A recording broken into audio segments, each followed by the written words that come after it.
হবে আদৌ? আর এই সিসিটি কোর্সটা কি হবে এর অবস্থা? সিসিটি কোর্সটা কি থাকবে? নাকি সিসিটি কোর্সটাকে ভ্যানিশ করে দেওয়া হলো? ২০২৬-২৭ সেশন থেকে কি চেঞ্জেস আসতে চলেছে? এরপরে মেনলি ক্যাটাগরি এখানে 10টা, এটা পরে বাড়তেও পারে। এটা হচ্ছে মেন 10 ক্যাটাগরিজ। এর আন্ডারে একটা ডক্টর যদি আজকে চায় সে ওয়েস্ট বেঙ্গল থেকে পড়াশোনা করুক বা সাউথ ইন্ডিয়া থেকে পড়াশোনা করুক, যেখান থেকে সে পড়াশোনা করুক, সে কিন্তু বাইরে গিয়ে যদি তার ক্লিনিক করতে চায় তাহলে সে যেমন করতে পারবে সেরকম। ফলটা এই ক্রিটিক্যাল কেয়ার নিয়ে কোশ্চেনটা বেশ কিছুদিন ধরে এটা ওয়েস্ট বেঙ্গলের allied and health care course related pick question ছিল। করে দিল। তাহলে প্যারামেডিক্যালদের স্টাইপেন্ড দেওয়ার বিষয়টাও গভর্নমেন্ট দেখুক। সেই দিকে তো গভর্নমেন্টের কোনো রকম কর্ণপাত নেই। Is that word? Yeah bro, you are 100% correct. হ্যাঁ। সো এই সাথে অকুপেশনাল থেরাপি এই দুটো কোর্সকে ওরা বেঁধে দিয়েছে যে এই দুটো কোর্সে যদি অ্যাডমিশন হতে চাও, এই দুটো কোর্স হচ্ছে 5 বছরের কোর্স, 4 বছর একাডেমিক কোর্স প্লাস 1 বছর ইন্টার্নশিপ। এই দুটো কোর্সে যদি অ্যাডমিশন হতে চাও তোমাকে অবশ্যই নিটে অ্যাপিয়ার করতে হবে। এই ডিসিশনটা নিয়েছে যে এই 2026 সেশনের জন্য এই দুটো কোর্সই নিটে একটা ভ্যালিড রেজাল্ট নিয়ে ভর্তি। এই 2026-এ যারা অ্যালাইড হেলথ সায়েন্সে অ্যাডমিশন নেবে তোমাদের নিট দিতে হবে নাকি জেনপাস? যারা অলরেডি অ্যালাইড হেলথ সায়েন্সের কোর্স করে ফেলেছে তাদের ডিগ্রিটা কি ভ্যালিড হবে আদৌ? আর এই সিসিটি কোর্সটা কি হবে এর অবস্থা? সিসিটি কোর্সটা কি থাকবে নাকি সিসিটি কোর্সটাকে ভ্যানিশ করে দেওয়া হলো? ইভেন তোমরা যারা অলরেডি অ্যাডমিশন নিয়ে নিয়েছো, ফার্স্ট ইয়ার বা সেকেন্ড ইয়ারে আছো বর্তমানে, তোমাদের এই 2026-27 সেশন থেকে কি চেঞ্জেস আসতে চলেছে? এরপরে ডিগ্রি কমপ্লিট করে নেওয়ার পরে তোমাদেরকে কোথায় অ্যাজ অ্যান প্রফেশনাল রেজিস্ট্রেশন করতে হবে, তোমাদের আইএসসিও কোড বলে কি থাকবে, তোমরা কিভাবে নিজের ডিগ্রিটাকে রিনিউয়াল করাতে হবে, এই সমস্ত জিনিস নিয়ে যে এনসিএইচপি আছে, সেই এনসিএইচপি বিশদভাবে সমস্ত কমপ্লিট একটা রেভলিউশন নিয়ে এসছে। আর সেই রেভলিউশন নিয়ে আমরা আজকে খুব সহজ সরল ভাষাতে আলোচনা করব কমপ্লিট ব্যাপারটাকে।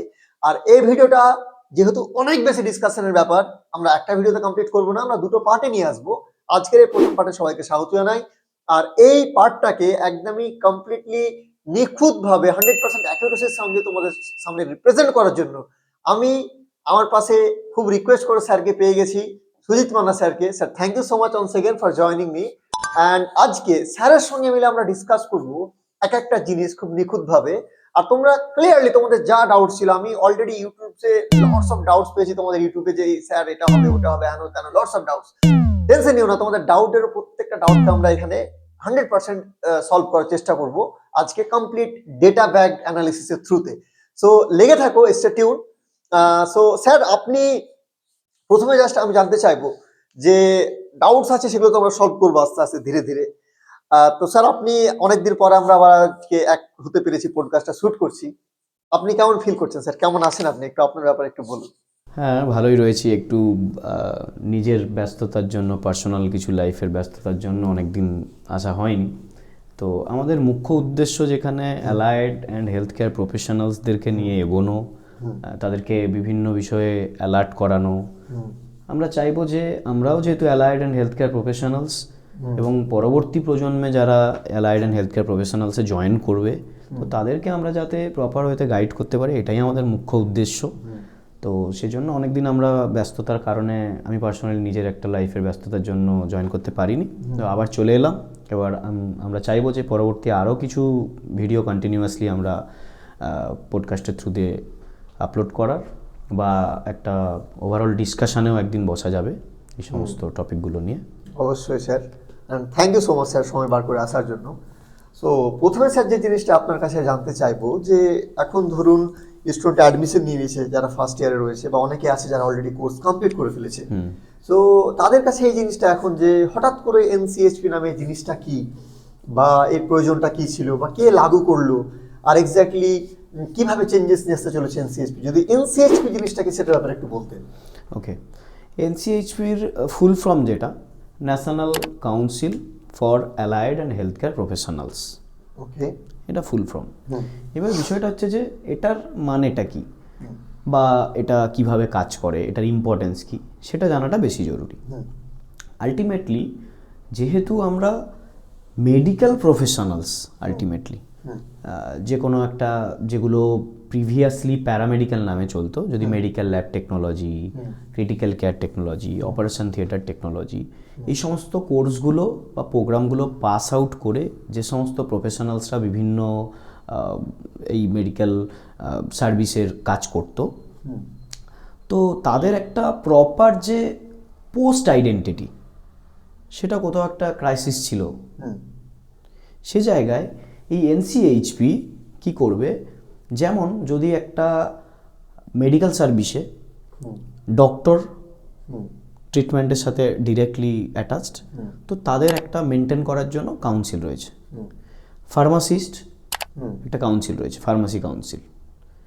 নার্সিং তাদের একটা কাউন্সিল রয়েছে। তো সেম ওয়েতে যেটা ফর্মালি প্যারামেডিক্যাল, যেটাকে আমরা এখন বলছি allied and health care professionals, আমাদের কিন্তু কোনো রকম কোনো কাউন্সিল ছিল না। সে জায়গায় মানে বিষয়টা এরকম হয়ে যায় যে মনে করো ছেলেমেয়েরা বাড়িতে আছে, বাবা বাড়িতে নেই, বিষয়টা যেরকম হয় একটা দুষ্টুমি বেড়ে যায়, ব্যাপারটা সেরকমই। আমাদের প্রফেশনালসগুলো বা আমাদের প্রফেশনটা সেরকম জায়গাতেই ছিল আলটিমেটলি, যার একটা নির্দিষ্ট কোনো রুলস রেগুলেশন নেই, গাইড করার মতো কেউ নেই, বিভিন্ন জায়গায় জয়েনিং হচ্ছে স্টাফেদের যেরকম খুশি স্যালারিতে, কোর্সগুলো পড়ানো হচ্ছিল বিভিন্ন ইনস্টিটিউটে বিভিন্ন রকম ওয়েতে, নির্দিষ্ট কোনো প্রপার ইউনিভার্সিটি নেই, কোনো একটা বোর্ড ওখান থেকে একটা সার্টিফিকেট প্রোফর্মা বানিয়ে ওটাই চলছে। তো সেইগুলোকে সব কিছু কারিকুলাম, আই মিন অ্যাকাডেমিক্স, তারপর জব, হ্যাঁ, প্রফেশনালস, সব কিছু নিয়ে এনসিএইচপি কী করবে, একটা প্রপার গাইডলাইনে টোটাল এই অ্যালাইড অ্যান্ড হেলথ কেয়ার প্রফেশনালসদেরকে বেঁধে রাখবে। ওকে, মানে যেটা বুঝলাম আপনার কথা থেকে, এটা যে স্টেট লেভেলে গল্পগুলো এতদিন চলছিল, মানে যেখানে ইচ্ছে সেখানে কলেজ রয়েছে, কলেজের কোনো ধরুন মানে ঠিকঠাক রেজিস্ট্রেশন কতটা ভ্যালিড সেটাও কেউ চেক করার নেই। এক্স্যাক্টলি, এই কমপ্লিট ব্যাপারগুলোকে একটা সেন্ট্রাল লেভেলে অর্গানাইজ করা, একদম। আর তার পাশাপাশি ধরুন যারা কমপ্লিট করে বেরাচ্ছে প্রফেশনালরা, একদম তাদের যে একটা পুরো ডেটা থাকবে, রেকর্ড থাকবে সরকারের কাছে, সেন্টারের কাছে, যে এক্স্যাক্টলি কিভাবে কতজন স্টুডেন্ট প্রত্যেক বছর পাস করে অ্যাজ এ প্রফেশনাল বেরাচ্ছে, তাদের কিভাবে ডিপ্লয় করা উচিত প্যান ইন্ডিয়া লেভেলে। তো এইভাবে সেন্ট্রাল লেভেলে যে একটা রিকগনিশন, তারপর একটা যেটা হবে যে NCHP finally after completion of the programme he or she will get a registration number. যেমন আমি যেটা বলছিলাম একটু আগে, যে ডক্টরদের ক্ষেত্রে একটা পার্টিকুলার রেজিস্ট্রেশন নাম্বার থাকে, ফার্মাসির ক্ষেত্রে একটা রেজিস্ট্রেশন নাম্বার থাকে, নার্সিংয়েরও একটা রেজিস্ট্রেশন নাম্বার থাকে, সেটা কিন্তু allied and health care professionals formally paramedical এদের কিন্তু কোনোদিনই ছিল না। এবার প্রশ্ন হচ্ছে, ইন্টারেস্টিং বিষয়, এটা আমিও অনেক দিন থেকে শুনে আসছিলাম, মানে আমি যবে এই কোর্সের সঙ্গে অ্যাটাচড হয়েছি তো তবে থেকে আমিও শুনে আসছি আমার একটা রেজিস্ট্রেশন নাম্বার হবে, কিন্তু সেটা আজকে গিয়ে কোনো একটা অংশে লাগছে যে হ্যাঁ আমরা অনেকটা এগিয়ে গেছি, তো একটা পার্টিকুলার রেজিস্ট্রেশন নাম্বার হবে। এই বিষয়গুলো এনসিএইচপি একটা ভালো ওয়েতে এটাকে রিপ্রেজেন্ট করবে। ওকে স্যার, বুঝতে পেরেছি।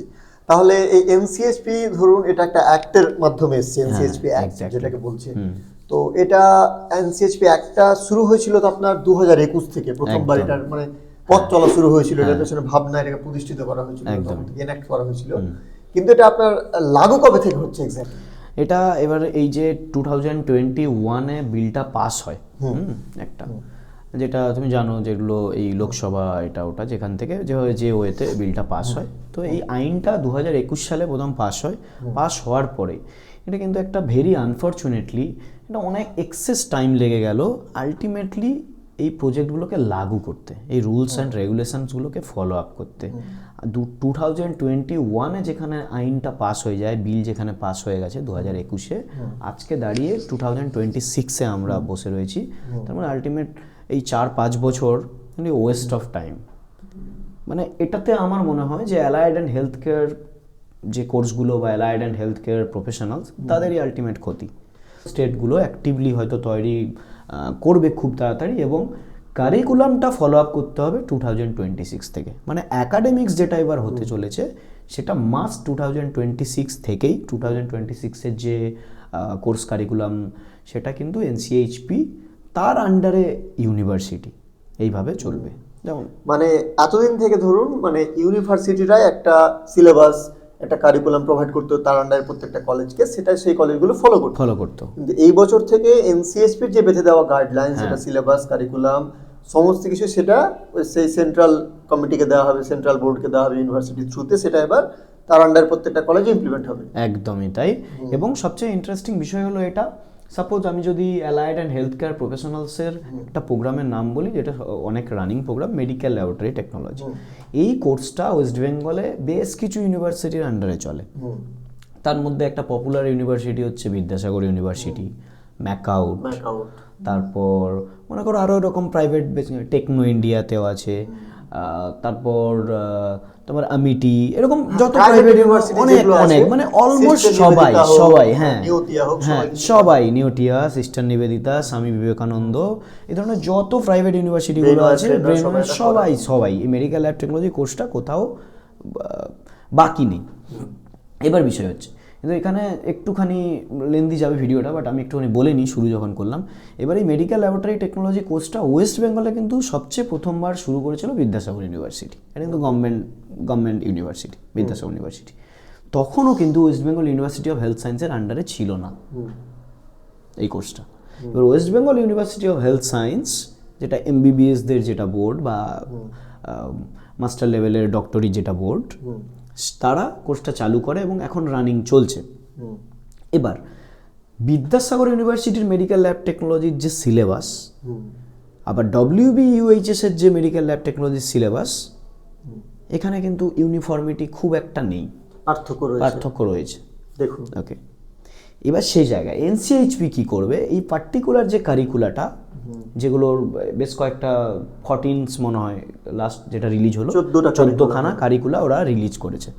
এবার সেই অনুযায়ী এরা একটা ঢাঁচেতেই ইউনিফর্মিটি নিয়ে আসার জন্য, যদি যতগুলো ইউনিভার্সিটি আছে, সেটা গভর্নমেন্ট হোক প্রাইভেট হোক, যদি সব জায়গায় কোর্সগুলোকে চালাতে হয় বা চলে, তাদের এনসিএইচপির যে গাইডলাইন আছে সেইটা যদি ফলো আপ করে এই ইউনিভার্সিটিগুলো ওর আন্ডারে রেজিস্ট্রেশন করে নিতে পারে, এটা নিয়ে আসবো যে ইউনিভার্সিটি রেজিস্ট্রেশনের ব্যাপারও আছে, তো যদি চলে আসতে পারে তাহলেও কিন্তু কোর্সটা চালাতে পারবে ওরা। কিন্তু এই সিমিলার ওয়েতে এই প্যাটার্নের যে কারিকুলা, এটা ফলো আপ করে প্রত্যেকটা ইউনিভার্সিটিকেই পড়াতে হবে আলটিমেটলি। ওকে, আর সেটা 2026 থেকেই বেশ কয়েকটা কোর্সের জন্য লাগু হচ্ছে। ওকে, তাহলে স্যার নেক্সট যেটা জিনিস আমরা এখন একটু আলোচনা করব, যে এই এনসিএইচপি যেটাকে বলছি, এই এনসিএইচপির আন্ডারে যেটা নতুনভাবে এরা কমপ্লিট সমস্ত জিনিস নিয়ে আসছে, কমপ্লিট রিস্ট্রাকচারেশন হলো একটা অর্গানাইজেশনের মধ্যে। তো এই যে পুনর্গঠনের মাধ্যমে এরা মেনলি সমস্ত প্রফেশনসগুলো যেগুলো ফিউচারে করবে একটা প্রফেশনাল গিয়ে, সমস্ত প্রফেশনগুলোকে একটা ব্রড 10টা ক্যাটাগরির মধ্যে নিয়ে এসছে। স্যার ক্যাটাগরির নামগুলো একবার ডিসকাস করে নিই। যেমন ধরুন আপনার medical laboratory and life sciences রয়েছে, trauma, burn care, surgical anaesthesia professions, physiotherapy, nutrition and dietetics, optometry, ophthalmics science এবং আপনার occupational therapy, community and behavioural health science, radiology and imaging and therapeutic technology, physician associates and medical technologist এবং health information management and health informatics, এই সমস্ত কিছু। হ্যাঁ, তো এইগুলো sir broad ভাবে হচ্ছে ক্যাটাগরি, তাই তো? হ্যাঁ, এই 10টা মেনলি ক্যাটাগরি। এখানে 10টা, এটা পরে বাড়তেও পারে। এটা হচ্ছে মেন 10 ক্যাটাগরিজ। এর আন্ডারে এবার বেশ কয়েকটা প্রফেশনালস যার নমিনক্লেচার দেয়া রয়েছে। হ্যাঁ, যেটা ইসকো কোড, তুমি এটার বিষয়ে একটু বলো, ইসকো কোডটা কি বা ইসকো কোডের আন্ডারে কিভাবে প্রফেশনালসগুলোকে রিপ্রেজেন্ট করা হয়েছে। ওকে, সো মানে এই 10টা ক্যাটাগরির আন্ডারে ধরুন অনেকগুলো প্রফেশন আসছে। একদম। এবার যেটা আমারও প্রথমবার দেখে আমি ভাবছিলাম যে এটা এক্স্যাক্টলি কি বলতে চাইছে আপনার ক্যাটাগরিটা কারিকুলাম দিয়ে, কারণ দুটো আলাদা জিনিস। কারিকুলামে যদি আমরা যাই, তো কারিকুলামে আমরা দেখতে পাচ্ছি এখানে ধরুন আস্তে আস্তে একটা একটা করে এরা নতুন করে কারিকুলামগুলো ফুলফিল ভাবে করতে লেগেছে। ফাইনালি যেটা লেটেস্ট কারিকুলাম আপডেট করেছে ওরা নিজের ওয়েবসাইটে, যেটা সেটা হচ্ছে 12 মানে লাস্ট 12 মানে ডিসেম্বরে 2025 26 তারিখ। তো রেসপিরেটরি টেকনোলজি হচ্ছে লাস্ট, এরকম 14খানা কারিকুলাম। সো এক্স্যাক্টলি কারিকুলামের মধ্যে আর ক্যাটাগরির মধ্যে ডিফারেন্স কোথায়? ওকে, আচ্ছা দেখো, কারিকুলা যেটা আছে 14খানা যে কারিকুলা রয়েছে, লাস্ট যেটা রিলিজ হলো রেসপিরেটরি টেকনোলজি, এর মধ্যে আরও রয়েছে occupational therapy, medical laboratory sciences, physiotherapy, applied physiology, এই ধরনের বিভিন্ন যে টোটাল বিভিন্ন 14খানা যে কারিকুলা, এই কারিকুলাটা আলটিমেটলি হচ্ছে এই ধরনের যে প্রোগ্রাম বা কোর্স, সেটা করার একটা সিলেবাস বলা যেতে পারে। ওকে, ঠিক আছে, যে এই পার্টগুলো অ্যাকাডেমিক্সে পড়বে, এক্সাম কিভাবে হবে, সেমিস্টার নাকি ইয়ারলি, ইন্টার্নশিপ কত দিনের হবে এই কোর্সটার জন্য, বা যদি তার নাম্বার হয় সেটা কি পার্সেন্টেজে হবে নাকি সিজিপিএতে হবে, এই ধরনের বিষয়গুলো ইউনিভার্সিটিকে এরা গাইডলাইন দেওয়ার জন্য হচ্ছে কারিকুলা, যেটা ফলো আপ করছে ultimately university, institute and also students.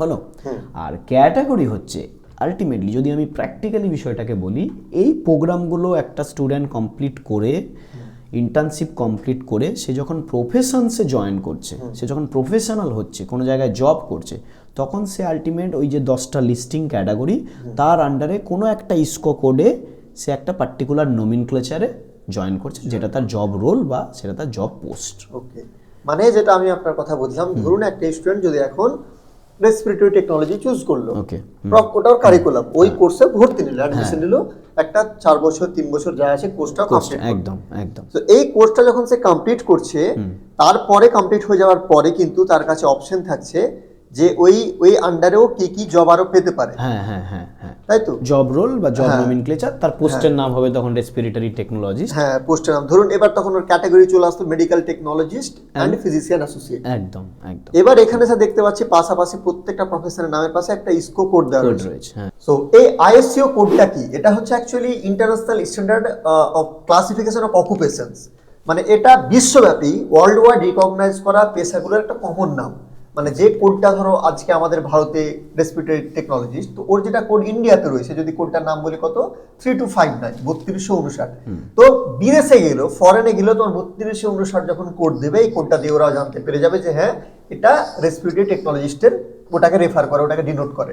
কারণ এটা যে আছে না, এটা একটা গ্লোবাল সিস্টেম ক্রিয়েট করা হয়েছে ইন্টারন্যাশনাল লেভেল অর্গানাইজেশন দ্বারা, এবং এটাকে কমপ্লিটলি ইউনিফর্মিটি, মানে ভেবে দেখো এনসিএইচপি মানে কতদূর ভেবেছে আমাদেরকে নিয়ে এটা ব্যাপারে, যে আমরা ইন্ডিয়াতে বসে একটা কোর্স গভর্নমেন্টের কোনো একটা কলেজ থেকে, ওয়েস্ট বেঙ্গলের কোনো একটা কলেজ থেকে কমপ্লিট করছি, কিন্তু সেটা আমি বিদেশে আজকে গিয়ে আমি যদি জার্মানিতে অ্যাপ্লাই করি, অস্ট্রেলিয়াতে অ্যাপ্লাই করি জবের, তো সেখানে কিন্তু আমার এই কোড থেকে ওটা খুবই ইউনিফর্মলি চলে আসবে। এক্স্যাক্টলি। কারণ হচ্ছে কি ধরুন সাউথ ইন্ডিয়াতে অ্যালাইড হেলথ সায়েন্সের একটা আলাদা ইউনিভার্সিটি, ওয়েস্ট বেঙ্গল আর একটা ইউনিভার্সিটি, তখন কি হতে পারে যে কোর্সের নামগুলো একটু এদিক ওদিক হতে পারে। সিসিটি আমরা এখানে বলছি ক্রিটিক্যাল কেয়ার, যেটা নিয়ে এত কিছু, এই কারণেই হয়তো বা গন্ডগোলটা বেশি, যে ক্রিটিক্যাল কেয়ার নামে হয়তো অন্যান্য স্টেটে বা অন্যান্য জায়গায় এটা নেই, আলাদা নাম থাকতে পারে। হ্যাঁ, এই যে ইউনিফর্মিটিটা নিয়ে আসা হচ্ছে আইএসসিও কোডের মেন কারণ। হ্যাঁ, এবার এটার সাথে এনসিএইচপি ডিরেক্টলি কোনো লিঙ্ক নেই, কিন্তু এনসিএইচপি এই আইএসসিও যে কোডটা, সেটাকে দিয়ে আলটিমেটলি আমাদের প্রফেশনের যে ভ্যালু বা আমাদের প্রফেশনের যে ডিগনিটি বা আমাদের প্রফেশনটাকে ওয়ার্ল্ড ওয়াইড ইউনিফর্মিটি রাখার জন্য, যেমন ধরো একটা ডক্টর যদি আজকে চায় সে ওয়েস্ট বেঙ্গল থেকে পড়াশোনা করুক বা সাউথ ইন্ডিয়া থেকে পড়াশোনা করুক, যেখান থেকে সে পড়াশোনা করুক, সে কিন্তু বাইরে গিয়ে যদি তার ক্লিনিক করতে চায় তাহলে সে যেমন করতে পারবে, সেরকম for allied and health care professionals তারাও কিন্তু আজকে এনসিএইচপির আওতাভুক্ত যখন হয়ে যাবে, তখন সে এখানে একটা মেডিকেল ল্যাবরেটরি টেকনোলজিস্ট হয়ে কিংবা রেসপিরেটরি টেকনোলজিস্ট হয়ে সে কিন্তু বিদেশেও আরামসে জব করতে পারবে, যেটা যাকে সবাই এই একই নামে বা এই কোড দিয়ে চিনতে পারবে। তাহলে স্যার মানে এই জিনিসটা তো ভালোই হলো। হ্যাঁ, একদমই, অবশ্যই। তাহলে ওই টপিকে চলে আসি আমরা, যেটা হচ্ছে এখন one of the most confusing একটা জায়গা, এবং অলরেডি অনেকগুলো কমেন্ট পেয়েছি স্টুডেন্টদের, যে স্যার সিসিটির কি হলো, সিসিটি কোর্সটা কি থাকবে কি থাকবে না, কারণ এটার তো কোনো হদিস আমরা পাচ্ছি না।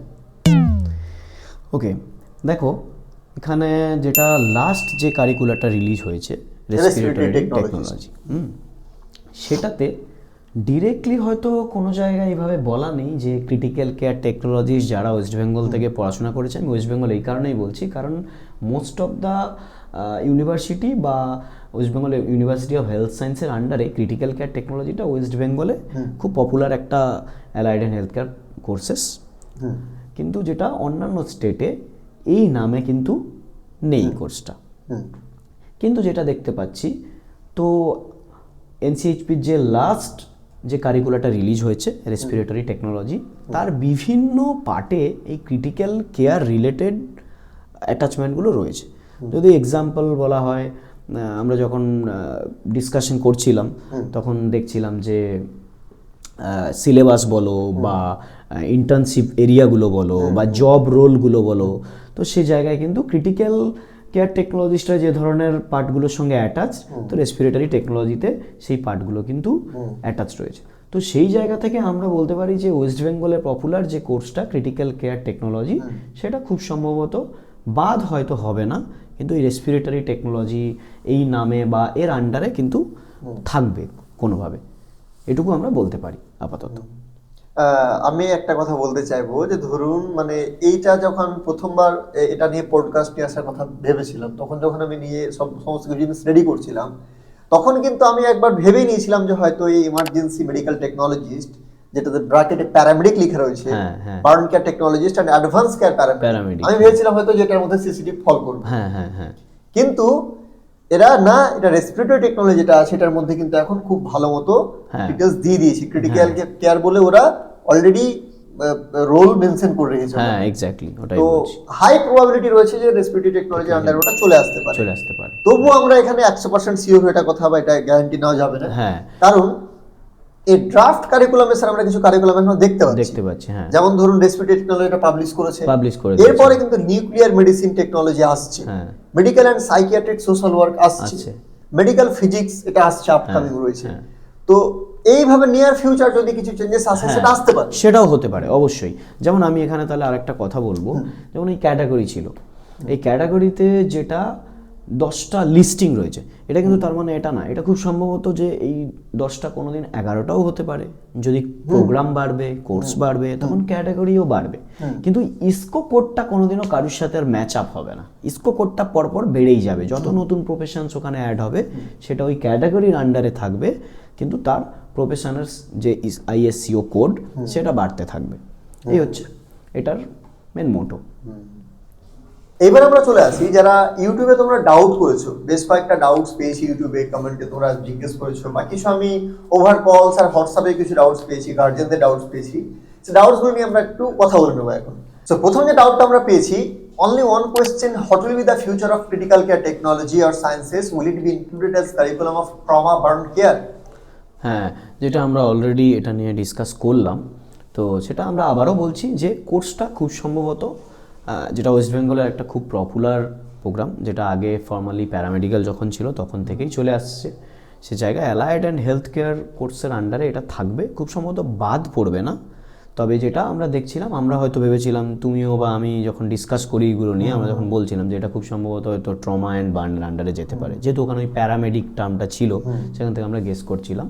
কিন্তু আমরা একটা জিনিস যেটা দেখতে পেলাম, নতুন যে কারিকুলারটা রিলিজ হলো রেসপিরেটরি টেকনোলজি, তার যে কোর্স প্যাটার্ন বা তার ইন্টার্নশিপ প্যাটার্ন বা ইন্টার্নশিপ এরিয়া এবং তার সিলেবাস বা জব রোল, সেই জায়গাগুলোতে থেকে যেটা বোঝা যাচ্ছে যে ওই রেসপিরেটরি টেকনোলজির আন্ডারে ক্রিটিক্যাল কেয়ার কোর্সটা যাওয়ার চান্সেস সবচেয়ে বেশি, কারণ অনেকটা ওভারল্যাপ করছে অলমোস্ট। ক্রিটিক্যাল কেয়ারে যেগুলো রোল থাকে মেইনলি এয়ারওয়ে ম্যানেজমেন্ট করা বা আইসিইউতে অ্যাডভান্স সাপোর্ট প্রোভাইড করার পেশেন্টদেরকে, সেই জিনিসগুলো সমস্ত কিছু রেসপিরেটরি থেরাপিস্টদের রোল চলে আসছে।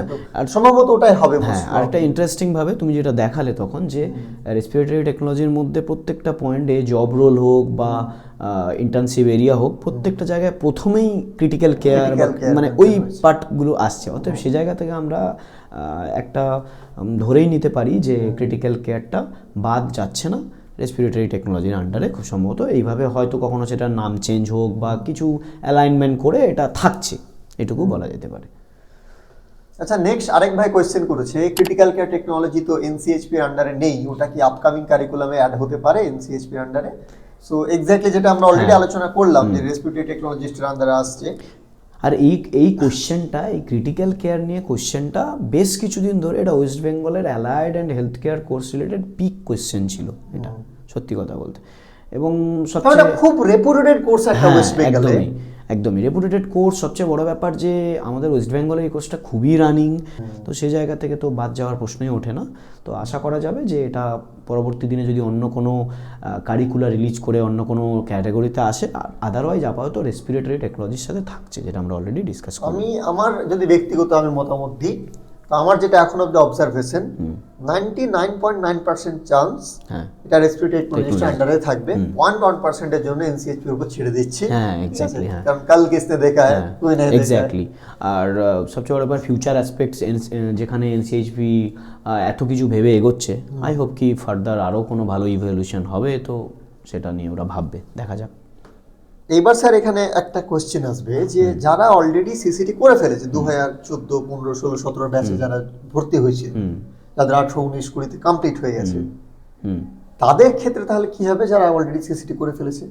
ওকে, এখানে বিষয়টা হচ্ছে এরকম, এটা সিসিটি এবং তার সাথে আরও অন্যান্য কোর্সগুলো তো হচ্ছে, কারণ বিভিন্ন যখন কোর্সগুলো করেছে তখন হয়তো অ্যাক্টও পাস হয়নি, তো তাদের কি হবে, এটা কোয়েশ্চেন থেকেই যায়। এখানে প্রশ্ন হচ্ছে যে আমরা সাধারণত যখন এই ধরনের একটা ইউনিফর্মিটি নেই এরকম একটা সিচুয়েশান থেকে যখন একটা সব পুরো ওভারঅল সমস্ত প্রফেশনসগুলোকে বা সমস্ত প্রোগ্রামগুলোকে যখন একটা ইউনিফর্মাল ওয়েতে নিয়ে আসার চেষ্টা করা হচ্ছে, সেটা যখন একটা টাইম ছিল যখন ডক্টরদেরও কাউন্সিল ছিল না, হ্যাঁ, বা কমিশনটাও ছিল না, মেডিকেল কমিশন যেটা পরে হলো ন্যাশনাল কাউন্সিল বা ফার্মাসি কাউন্সিল বা নার্সিং কাউন্সিল, যখন একটা টাইম ছিল না, তো তারপরে যখন হঠাৎ করে লাগু হয় জিনিসটা, তখন কি হয়, এবার এনসিএইচপি বেশ কিছু রুলস অ্যান্ড রেগুলেশন তো দিয়েই দিয়েছে, যেটা বিলের মধ্যে রয়েছে যে এই ক্রাইটেরিয়া থাকলে এর মধ্যে সে আওতাভুক্ত হতে পারছে। তার মানে আমি একটা পয়েন্ট এখানে বলবো যে পুরনো কোর্স যারা করে নিয়েছে, সেটা ক্রিটিক্যাল কেয়ার হোক বা অন্য কোনো অন্য কোনো প্রোগ্রাম হোক, যারা করে নিয়েছে তারা যদি এখনও পর্যন্ত এনসিএইচপির যে গাইডলাইন্স তার আন্ডারে থাকছে, ঠিক আছে। এই জন্যই বললাম যে এই কারিকুলা অ্যান্ড ক্যাটাগরির সাথে যদি ম্যাচ আপ হয়ে যায়, মানে যেটা এনসিএইচপির অটোমেটিক্যালি বিলের গাইডলাইন্সে পড়ে যাচ্ছে, তাহলে তো তার বাদ হওয়ার প্রশ্ন হচ্ছে না। হ্যাঁ, থাকছে অলমোস্ট বলাই যায়। তাহলে নেক্সট যেটা ডাউট স্যার আমাদের হাতে রয়েছে, এক ভাই জিজ্ঞেস করেছে, নাম হচ্ছে শুভজিৎ সাহা। শুভজিৎ সাহা ভাইয়ের কোয়েশ্চেন হচ্ছে, না আমার প্রশ্ন হচ্ছে এই কোর্সগুলোতে অ্যাডমিশনের জন্য যখন গভর্নমেন্ট নিট ম্যান্ডেটারি করে বিষয়টা আরো জটিল করে দিল, তাহলে প্যারামেডিক্যালদের স্টাইফেন দেওয়ার বিষয়টাও গভর্নমেন্ট দেখুক, সেই দিকে তো গভর্নমেন্টের কোনো রকম কর্ণপাত নেই। Is that it word? Yeah bro, you are 100% correct. হ্যাঁ, শুভজিৎ সাহা, তুমি ভুল কথা একদমই বলনি, তোমার সঙ্গে আমি পুরোপুরি সহমত যে এইভাবে যখন নিট ফিট নিয়ে আসছে, তখন অবশ্যই স্টাইপেন্ডের ব্যাপারে যে বিলটা পাস করেছে হ্যাঁ আমাদের চিফ মিনিস্টার, সেখানে অবশ্যই ব্যাপারটা ভেবে দেখা উচিত আর সেটাকে লাগু করা উচিত। কিন্তু এটা ডেফিনেটলি তোমরা যদি ভিডিওটাকে প্রচুর শেয়ার করো আর এটা চিফ মিনিস্টার অফ দি যাই সাউন্ডটা, তাহলে এটা হতে পারে কোনো কাজ যদি হবে। তো শেয়ার করার দায়িত্ব তোমাদের, লাইক সাবস্ক্রাইব করার দায়িত্ব তোমাদের। হ্যাঁ, একদমই। এবার যাই তোমার কোয়েশ্চেনের অ্যান্সারে। স্যার আপনি কি বলবেন? কি বলবো, ও তিনটে পার্টকে এখানে বলেছে। একটা হচ্ছে নিট দিয়ে বিষয়টা জটিল হয়ে যাচ্ছে, এরকম একটা বলতে চেয়েছে, কিন্তু আমি বলছি যে নিট দিয়ে বিষয়টা একদমই জটিল হয়নি, বরং এটা কোনো একটা অংশে আমাদের কোর্স ভ্যালু বা কোর্সের ডিগনিটিটাকে বাড়াচ্ছে, প্রথম কথা বুঝতে হবে এটা কথা। হ্যাঁ, আর যেটা অবশ্যই হওয়া উচিত ছিল অনেক আগে। নিট একটা এত বড় সর্বভারতীয় পরীক্ষা, যেখান থেকে আমরা ডক্টরি কোর্স পড়ার জন্য, এমবিবিএস করার জন্য সবাই নিটটা দেয়, সে জায়গায় এটা জটিল একদমই হয়নি, বরং আমার মনে হয় এটা আরও আগেও হওয়া উচিত ছিল। এবং এখন আমাদের কোর্স ডিগনিটিটা বাড়ছে একটা জায়গা থেকে, এটা আমরা প্রাউডলি বলতে পারি যে অ্যালায়েড অ্যান্ড হেলথ কেয়ার প্রফেশনালসদের জন্য আস্তে আস্তে করে নিট ম্যান্ডেটারি হতে চলেছে পরবর্তী দিনে। এখন খুব সম্ভবত 2টো কোর্সকে নিটের থ্রু দিয়ে, এবং এই বিষয়টা তুমি আরো ভালো একটু বলতে পারবে। মানে যখন এই জিনিসটা প্রথমবার আসলো, একটা নোটিশ যখন প্রথমবার এনসিএইচপি রিলিজ করলো, তো সেখানে এনসিএইচপি এটা 19 তারিখ নভেম্বরে 2025 নভেম্বরের 19 তারিখে এই একটা নোটিশ এখানে দিয়ে বলেছিল যে in majority of curricula notified have been one of the eligibility criterion for admission is appearing in NEET। কথাটা বলেছে, দুটো কথা এখানে ধরতে হবে। একটা কথা হচ্ছে মেজরিটি অফ কারিকুলা, মানে এই যে 14টা এক্সিস্টিং কারিকুলা আজকে নিট রয়েছে, এর মধ্যে মেজরিটি দেশের ভাগগুলোতে নিট লাগবে। কেমন ভাবে নিট লাগবে? নিটে অ্যাপিয়ারেন্স লাগবে, নিটের র‍্যাঙ্ক বা এই কথা কোনো কিছু বলা হয়নি, কিন্তু আমরা ডাউটে ছিলাম মেজরিটির মধ্যে কোনটা কোনটা আসছে, কারণ আলটিমেটলি নিট সেশন চলে আসলো।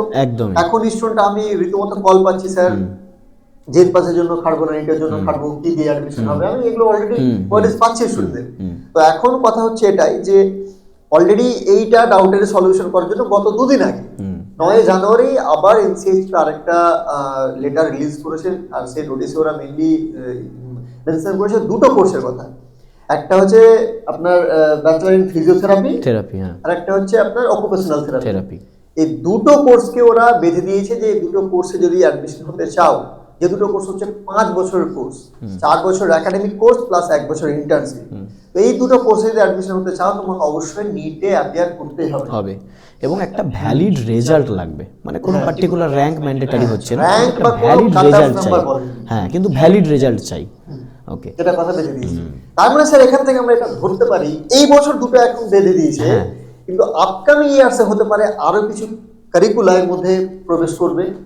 আর এটাও হতে পারে যে আপকামিং ইয়ার্সে যে এখন যেটা বলে দিল যে কোনো ভ্যালিড মানে কোনো কাট অফ নাম্বার লাগবে না বা কোনো একটা র‍্যাঙ্ক লাগবে না, কিন্তু এটা হতে পারে আপকামিং ইয়ার্সে যে তোমার একটা র‍্যাঙ্কও তখন বেঁধে দেবে বা একটা কাট অফ নাম্বার বেঁধে দেবে যে এত নাম্বার তোমাকে পেতেই হবে। এক্স্যাক্টলি। এখন এই মুহূর্তে হয়তো বা এনসিএইচপি এই ডিসিশনটা নিয়েছে যে এই 2026 সেশনের জন্য এই 2টো কোর্সই নিটে একটা ভ্যালিড রেজাল্ট নিয়ে ভর্তি হতে পারবে, কিন্তু তার মানে এটা না যে অন্য কোর্সগুলো আর নিটের আন্ডারে যাবে না। কিন্তু কারিকুলাতে অলরেডি কিন্তু এনসিএইচপির যে কারিকুলার তাতে কিন্তু মেনশন রয়েছে।